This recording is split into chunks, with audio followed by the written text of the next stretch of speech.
At this time, I would like to introduce to you a young man that is a former MacArthur K-8 University Academy student.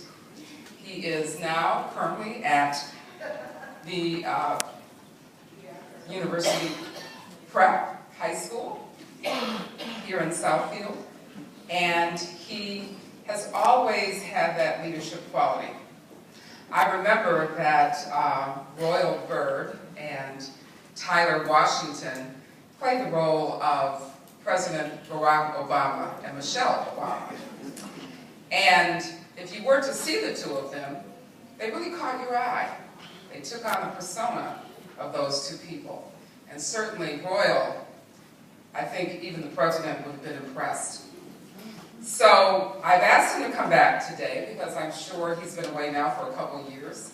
And he can share with our 8th graders some experiences, some laughs, some words of wisdom, and some things that possibly he'd like for them to think about as we begin the transition. So I'd like to introduce to you now Royal Byrd.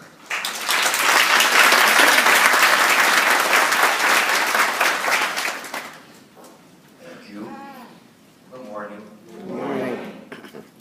It's a great day today.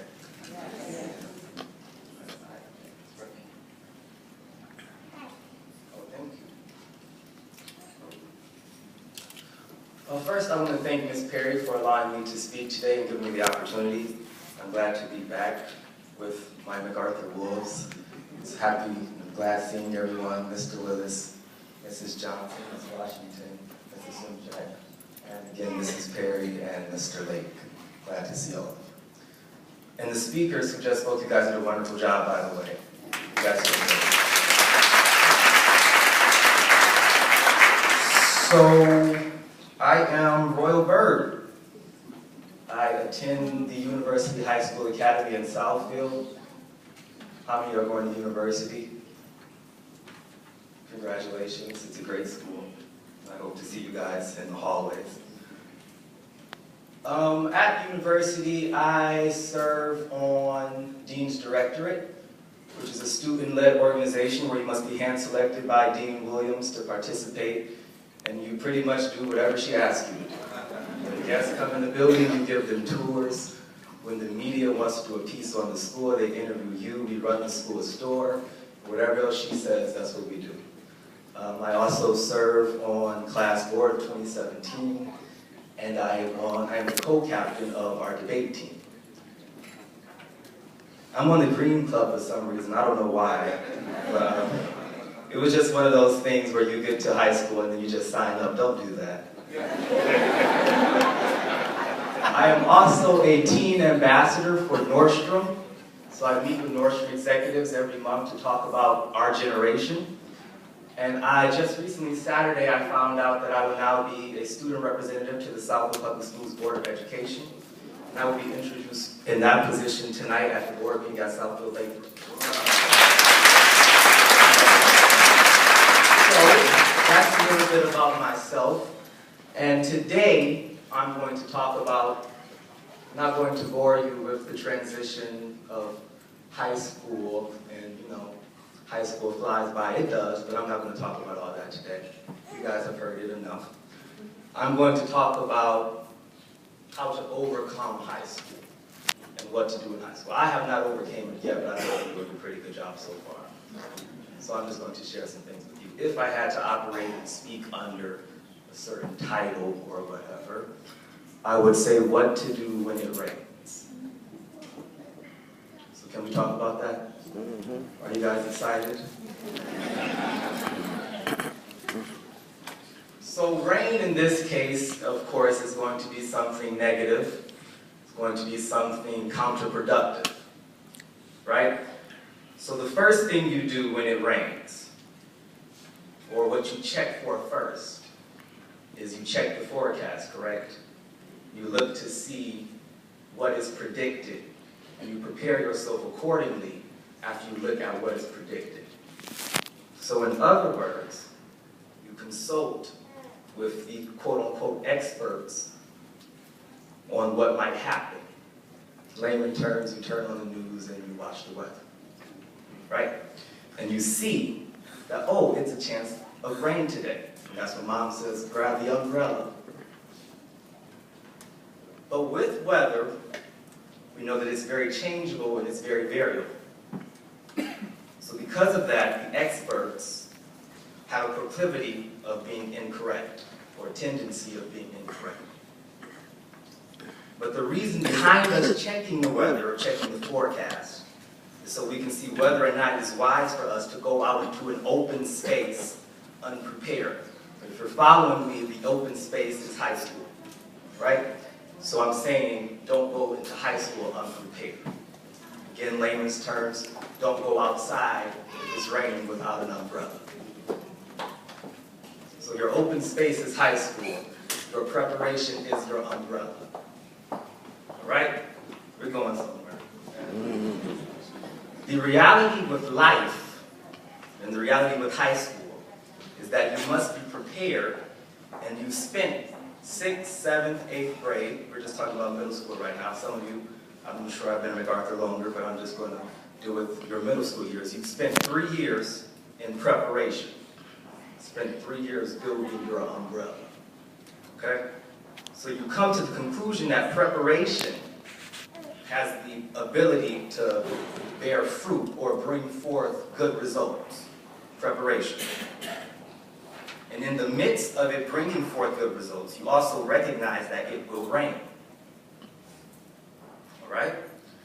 By checking the forecast, you try to prepare yourself for the inevitabilities of high school.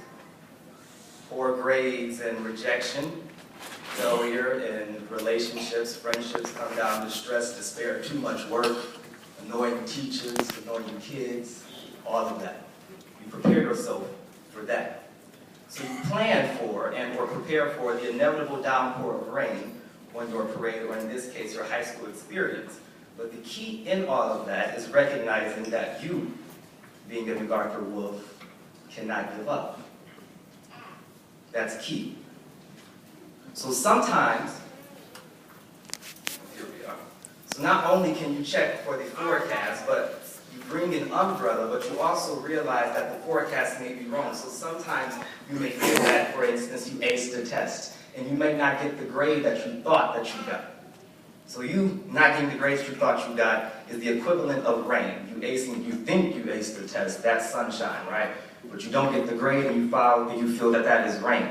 And sometimes you feel that you failed the test and to your surprise you do better than you thought, and that counts as sunshine. Regardless of that, the reality is you still must be prepared, regardless of the circumstance, and that's an important lesson as you leave the wonderful womb of middle school and enter the open space of high school. And in high school, people will not always be sensitive and understanding to your well-educated, intellectualized view on things like multiculturalism and academic performance and behavior, all these great things that you learned so well at MacArthur. They may not be understanding of that. But again, preparation. But it's people like you, 9th graders, who have been trained that when it rains, when the rain of poor grades and ridicule and breakup and bigotry and bullying and hopelessness falls, that your aspiration, that you'll be able to pull out umbrellas which have been carved out and made out of aspiration and dreams and hope and uplook and edification. You've carved out these umbrellas at MacArthur. So when you walk into high school, when it does rain, it's nothing for you to just open your umbrella. Okay?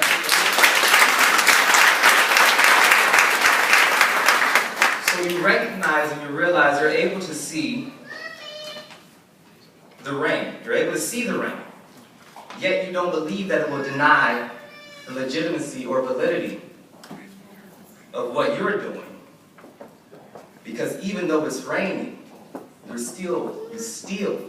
still must bounce back and be resilient. That's key.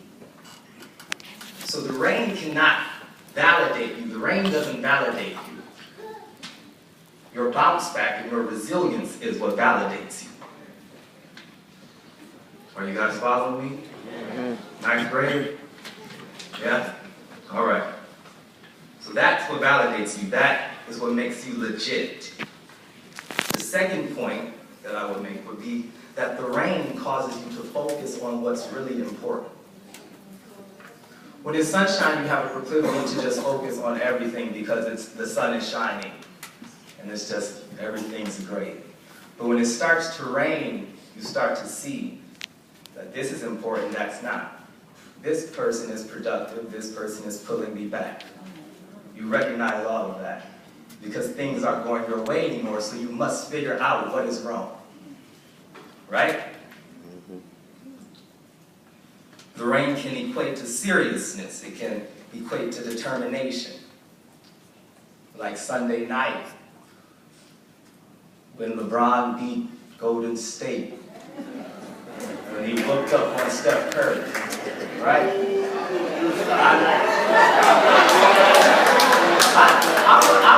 I'm a Warriors fan, but I'm going somewhere with this. When Kyrie Irving went down, that's rain. That's rain for Cleveland. Because they look and say, our star point guard is down, it's now raining. But what it does is it makes the Cleveland Cavaliers focus on what's really important. And what they